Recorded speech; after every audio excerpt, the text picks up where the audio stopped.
In the heart of Ileya Community, a woman posed as a charity worker. She collected used clothes and undies, but what she did with them left the city speechless. In Ileya Community, in the midst of chaos of commuter buses and luxury high-rises, lived a woman named Lola. Her room was bare, leaking, and filled with silence. It was barely a shelter. Her clothes were faded, her slippers worn out, and her soul exhausted. Every day, she hustled, hand washing clothes for strangers, sweeping and cleaning people's houses, carrying loads in the markets, doing back-breaking chores. But at the end of each day, her palms remained empty and her dreams more fragile. Her age mates posted glowing selfies, baby showers, and vacations on social media. But Lola didn't even own a smartphone, not to talk of posting pictures. She had no husband, no child, no close relative, just hunger and a prayer she whispered every night to a ceiling that leaked her secrets to the sky. People mocked her behind closed doors. That one, nothing good dey follow am. Men avoided her like sour egusi soup. Children pitied her. Yet Lola endured, silent, struggling, hoping. One hot afternoon in the market, after helping a customer drop off her loads at the car park, she was walking back in search of more customers to help with their loads when she noticed someone approaching, heels clicking softly on the concrete. She turned and saw a woman, elegant, radiant, with skin like polished bronze, perfume that smelled like $1,000,000, and confidence that didn't belong to Ileya town. She looked and noticed it wasn't a familiar face.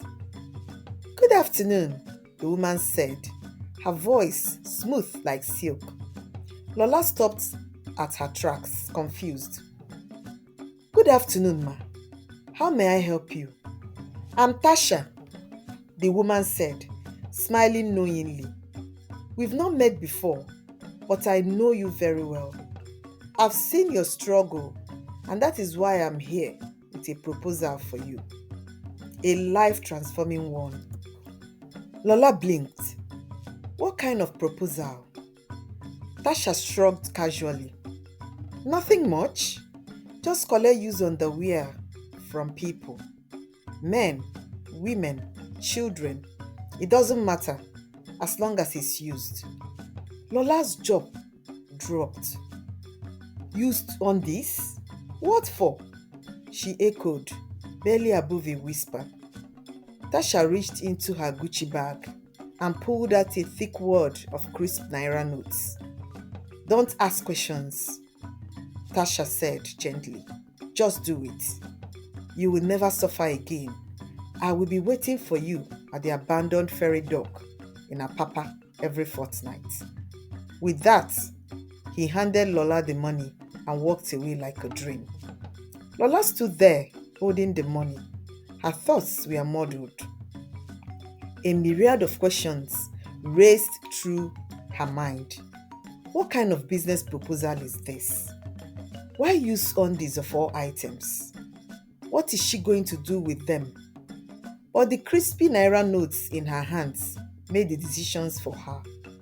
There and then, she decided to go ahead with Tasha's business proposal, as long as the money keeps coming. She quickly packed her things and headed home. That was the last time she carried loads for people in the market. That night, Lola lay awake, the cash heavy in her hand. Her heart beat like the generators outside. She stared at the ceiling and smiled for the first time in a while. For once, hope didn't feel like a lie. But first, she needed to come up with a foolproof plan to carry her assignment. The next morning, she had a plan. She borrowed a clipboard, got an old ID card, and printed a makeshift logo that read, "Compassion without borders, clothing drive for homeless." She wore a cheap-looking blazer, tied a scarf like NGO volunteers on TV, and went door to door in her neighborhood, polite and sweet. Her first call was at Mrs. Johnson's, a middle-aged widow who lives down her street. "Good morning, ma," she greeted.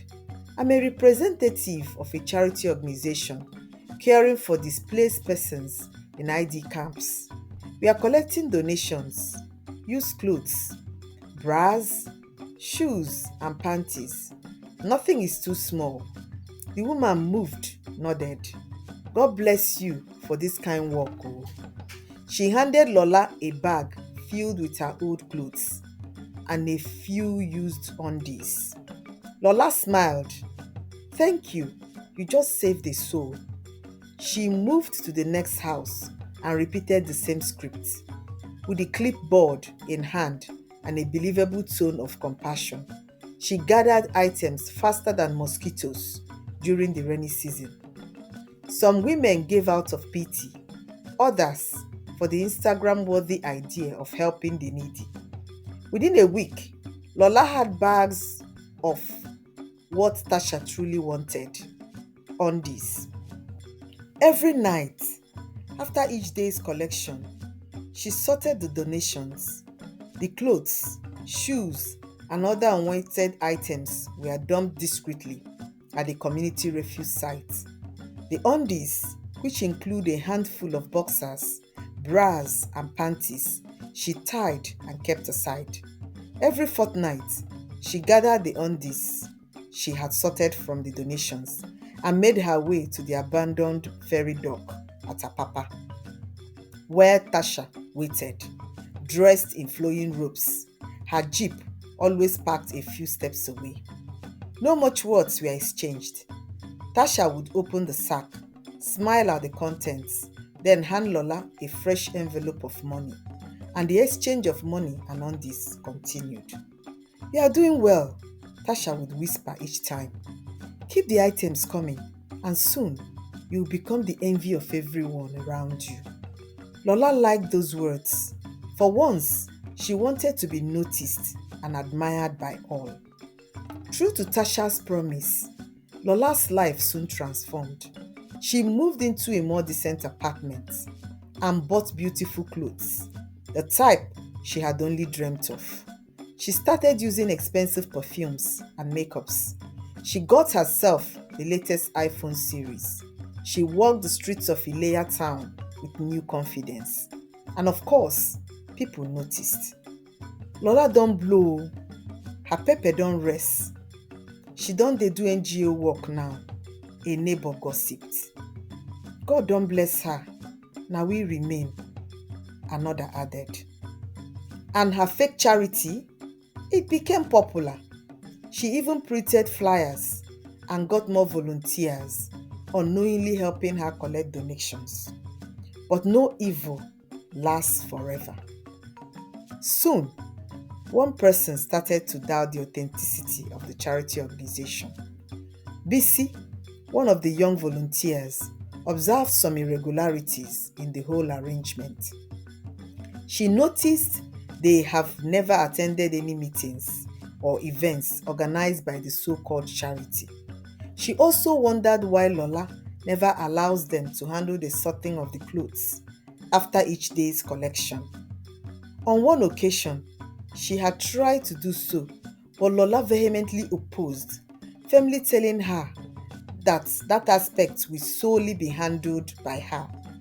These and many more spiked Bisi's curiosity, and she decided to investigate further. She started monitoring Lola's movements, especially at the end of each collection day. And then, one day, her suspicions paid off. She noticed Lola leaving her house one night with a sack in her hand. Bisi decided to trail her. silent as a thief.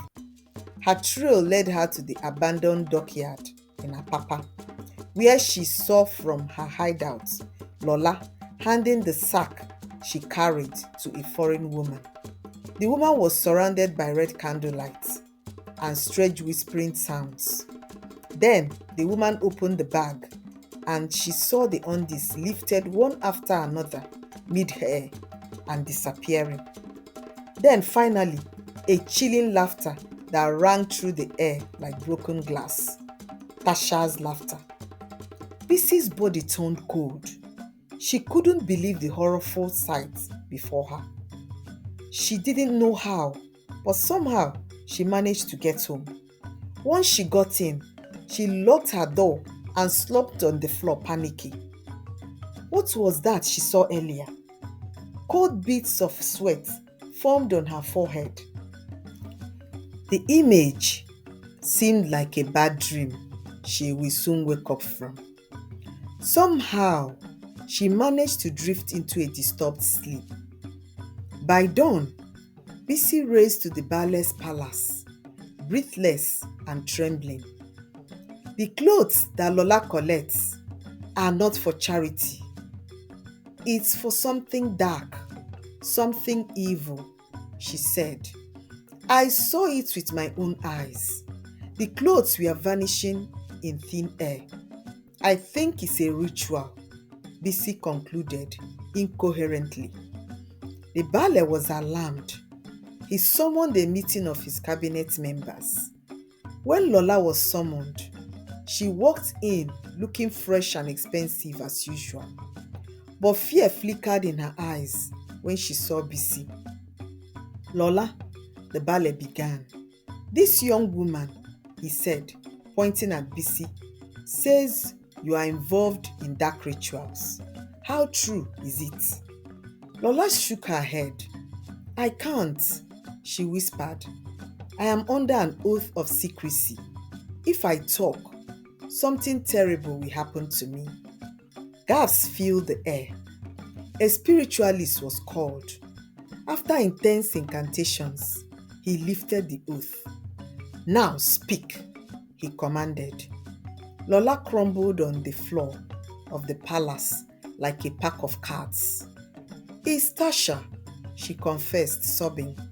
She said underwear carries people's energy. She uses them for rituals, to steal destinies. I was just the collector. I did it because I needed to get out of poverty. Screams erupted everywhere. Women clutched their wrappers. Some fainted. The spiritualist stood tall. We must destroy her power and restore that which she has stolen. That night, the people of Ileya marched to the docks. They stormed Tasha's hideout under the abandoned dock.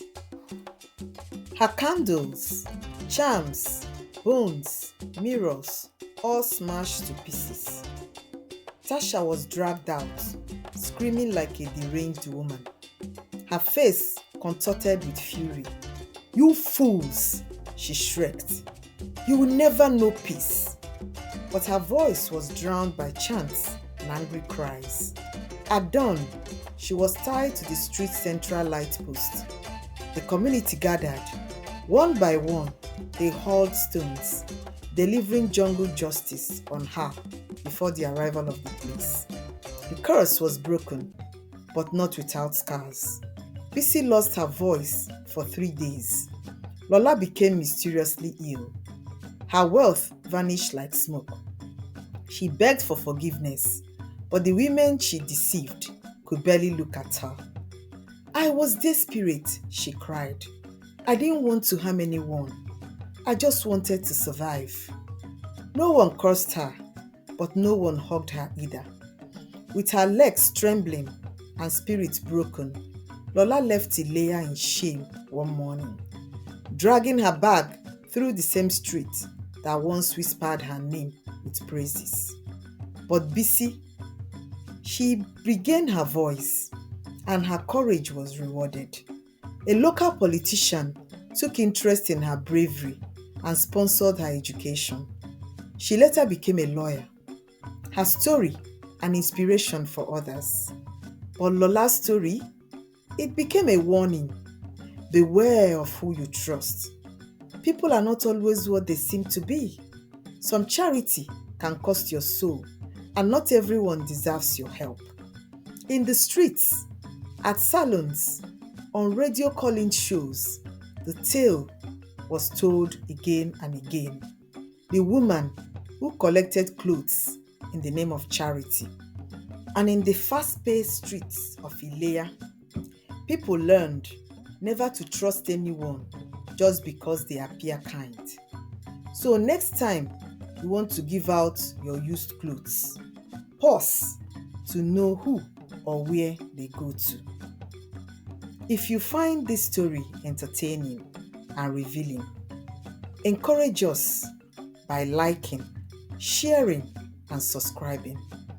Kindly turn on the notification button to get notified once we drop another thrilling story. Thanks for watching. See you on the next one.